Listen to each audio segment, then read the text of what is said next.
Hey everybody, welcome to Thursdays at 3. My name is Jen Wyatt and I am your host for this weekly check-in on productivity and all things related to getting things done and getting things done well. I am a productivity coach and I help women prioritize, organize, and simplify their lives and their business. So I'm happy that you're here today. If you're watching live, if you're not, I'm happy that you found me and that you're watching the recording. And if you want to say hi or leave a comment, I will get back to you as soon as I can. So just before I dive into the content, I want to just briefly state that I live in Florida.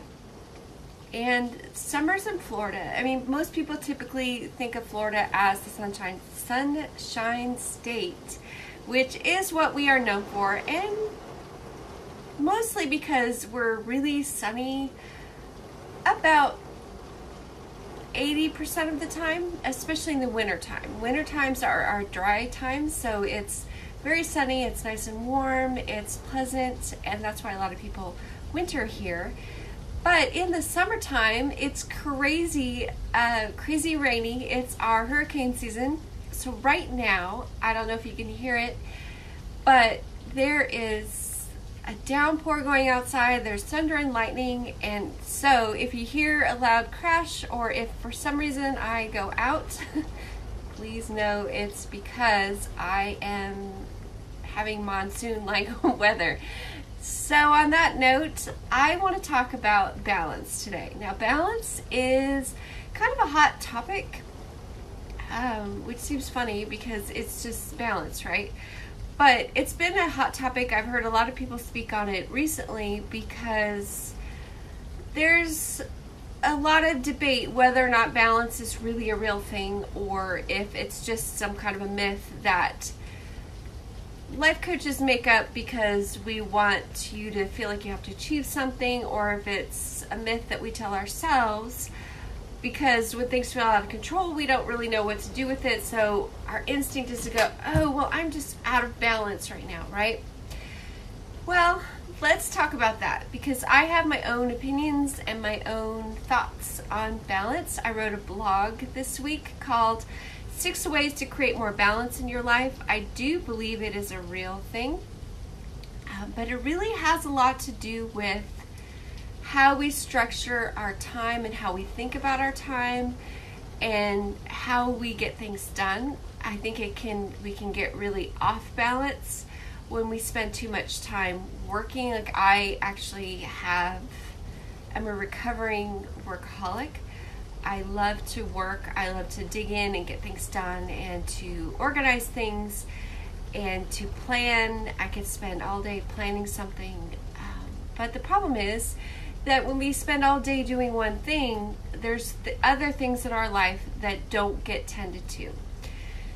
Now, I'm also not going to propose that you try to balance all the things in one day. Like, I'm going to spend 10 minutes with my family and 10 minutes on my, compartmentalizing everything and to be able to run through your day, hitting each part of our life. And that's not balance either. Part of balance is prioritization. So knowing what needs to get done when, that's the basics of priorities. Knowing that you can really only focus on one priority at a time. Priority is a word that's really a singular word, so it's not. When we put a IES on the end of priority, it's kind of a misnomer because priority means number one thing. So if we keep our one thing the one thing, but know that in different seasons and times in our life, that I'm going to tilt more towards work at this time. Now I'm going to spend time with my family, not completely go on an island and ignore them, though I have been in that camp before for sure. But also knowing that maybe next week I'll be spending more time with my family and less time in my business or my work. So that's really about balance. It's kind of wrapping your head around, right now, this is what I need to focus on, and this is why. Being able to communicate that this is what I'm focusing on and why.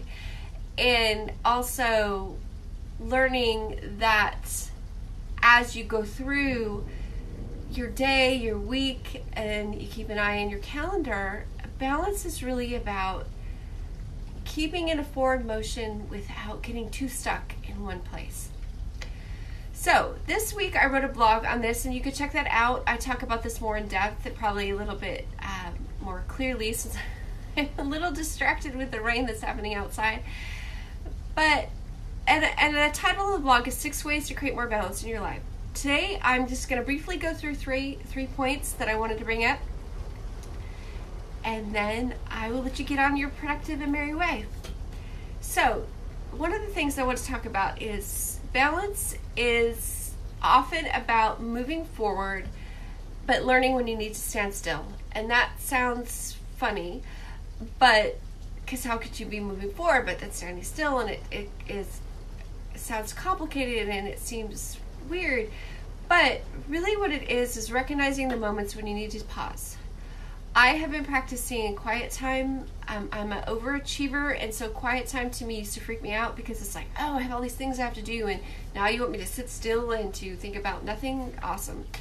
But I've been practicing it every morning, short bits of time, because I still struggle with wanting to freak out and like get stuff done.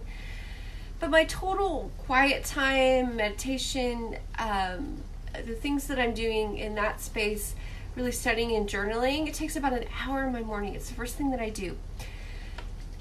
And how when you think about productivity, most of us think, oh, that's counterintuitive, get out and do the first things first. But for me, the first things first is having that space, that quiet time to think, to just get ready for the day. And it's been tremendous to my well-being, to my peace, to my happiness, to my joy. And then I go for my run, and then I get into my day. So it's been really, really helpful. And so it's about the balance, and that is knowing when we need to push ourselves and when we're pushing ourselves too hard. So that's what I mean about moving forward and standing still. Now, I could push and say, oh, I'm not going to do my quiet time today because I have XYZ. And I've done that. But at the end of the day, I was exhausted and worn out and wrung out, where if I took my quiet time first, that's my standing still, then I could push myself and get the things done that I need to do, and it feels much calmer and it feels much easier to do. The second is create boundaries with your time and stick to them. But part of this is not just saying, oh, I'm going to do things for 8 hours. It's deciding how long it's going to take you to do something and reining yourself in and not letting yourself say, I'm going to spend all day doing Project X, or it's going to take me 3 days to do Project X. Well, break up that time and go, on Monday, I'm going to spend 4 hours. On Tuesday, I'm going to spend 3 hours. On Wednesday, I'm going to spend 5 hours. And stop at the end of that time block, because you can always reassess, do I need more time? But you're putting a constraint. But I've also found that when I have a limited time, when I set a time limit, then I will work more focused and I'll work towards getting that done. There's a principle, I'm going to mess up the name, so I'll put it in my notes when I look it up. But really, it's about whatever we do, work expands to the time allotted. So if we allot all day, if we allot 3 days, our work will expand, our tasks, our chores, our things will expand in that time. But if I only say this is it for 4 hours, then I will do my best to get it done within that time. I hope that makes sense. I'll put a link to an article on that, because I think it's a really great concept to adopt and kind of look at, because we allow ourselves too much time to get things done sometimes. And the third is to believe in yourself and the ability to feel more balanced. It's really easy to go, oh, I feel off balance and that's what's wrong with everything in my life right now. But believe in yourself. You can feel balanced. It is possible. And even in the busiest of times, just know that that's what you're supposed to be doing right in this moment. I've shared this before. One of the greatest things my coach has ever said to me was, what you're doing right now is what you're supposed to be doing. Don't fret about all these other things. Work on what you need to work on right now. And I know that that's true. And I know that tomorrow I can focus on something else, or if if I have family time or other interest times or other things I have, that I can make room for that and know that that's where I'm supposed to be at that time. So believe in yourself, but also know that if this feels way too hard, invest in a coach or some kind of a group program, because they can help you achieve this. I have found true balance in my life through working with a coach, through working with a mentor, and it's been a tremendous benefit to me. And to know that I do that, I'm actually starting next week. I'm going to roll out my a program that I have, and check that out as well. But let me just go through these points one more time, just really quickly. This is from my blog, 6 Ways to Create More Balance in Your Life. These are 3 of them. It's keep moving forward, but learn to stand still. Create boundaries with your time.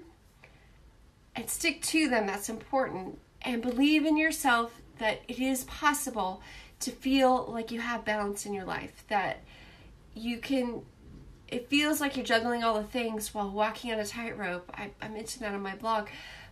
But the reality is that if you focus on one thing at a time and be in that one thing at a time, then everything else just sort of pushes back and fades back for the moment, and then you can transition on to the next thing. So I hope that this was helpful. If not, leave me a comment. If it was, if it wasn't, I'm always looking to improve my content and the things that I share. I'm going to be getting more into time management topics starting next week. But do know, you can do this. You can have balance. You can feel at peace. You can move through each thing, even though it's chaotic or feels too much at times. You can move through each thing one at a time and then move on to the next thing. And give yourself a high five for working through that and sticking to that one thing. And I hope that you have a great and productive day. Thank you so much for joining me.